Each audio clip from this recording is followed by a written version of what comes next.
morning. It's finally fall in New York and I'm so happy. Like I'm wearing a vest and I love the crisp, cool air when the seasons change. So today I wanted to talk to you about new beginnings. If you're going to start building a brand, it's really important that you do these 5 things before you even start writing content. Because if you don't do these 5 things, if you don't build the proper foundation, you won't be able to move forward down the road. So, sometimes you'll start on one path of being a content curator, and then you'll say, hey, I'd really like to have a blog, or I'd really like to have a newsletter. And if you don't have these systems in place to do that, you're not going to be able to. So the first thing that you do is reserve all of your brand name, whether it's your name or your company name or the brand that you're building.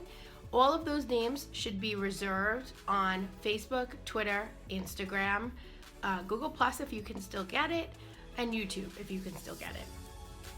Why is it important to do all 5, even if you're not going to put content on all of those platforms? You should even do Tumblr and maybe a few of the other secondary networks, in my opinion, just for people who have limited time. I see the big 3, the primary networks, as Facebook, Twitter, Instagram.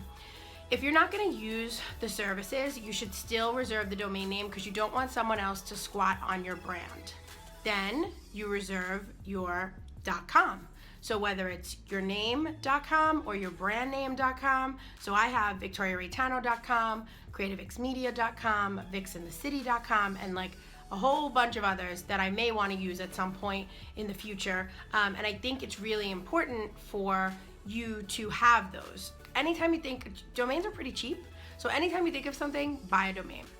Then it's important to get a brand logo, or even just determine what colors, what themes. My brand was always New York City, no matter what. That was always a big part of my brand.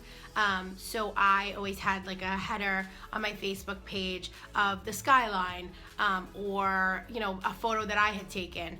And either way, if you are gonna create a logo or if you're just gonna pick a brand theme, make sure that you create those photos initially and work on getting a logo. You could even get your name designed on Taylor Brands or something, relatively inexpensive, and it's just a quick, polished way to represent yourself online.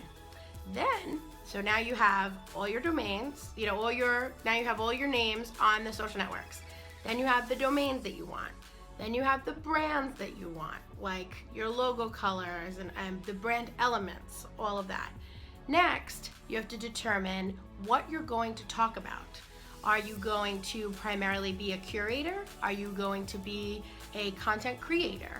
At this stage, you should also determine if you're going to have a blog. And I don't think there's anything wrong with having a blog. For a long time when I didn't have time, I used to use Instagram to Tumblr as my blog, and I think that that's something that is a great time saver if you really don't have the time to do a full-blown blog or a blog like I do now. It helps you keep the content fresh and also share your point of view with people. So you decide what you're going to talk about. Then you should also begin to grow your newsletter list. This is something that I should have done from the beginning, which is why I'm telling you about it. But I have a list of people that I email privately, and I never really pushed them into a content management system. I used to use MailChimp for my Journalista files back in the day, but now, my Vix in the City weekly Vix newsletters are kind of becoming a more formal process, and it's really important to get those contacts into this type of system. And finally, find your sources. Who are you going to talk to? Who are you going to talk about? What things, who will be your trusted sources? Which networks will you which networks, as in television stations or, websites or newspaper channels, who will you always talk to and talk about? So those are the 5 things that you have to do when you get ready to build your digital brand. I hope this helps. Let me know where you are in your process and what you're going to start with today. Have a great day.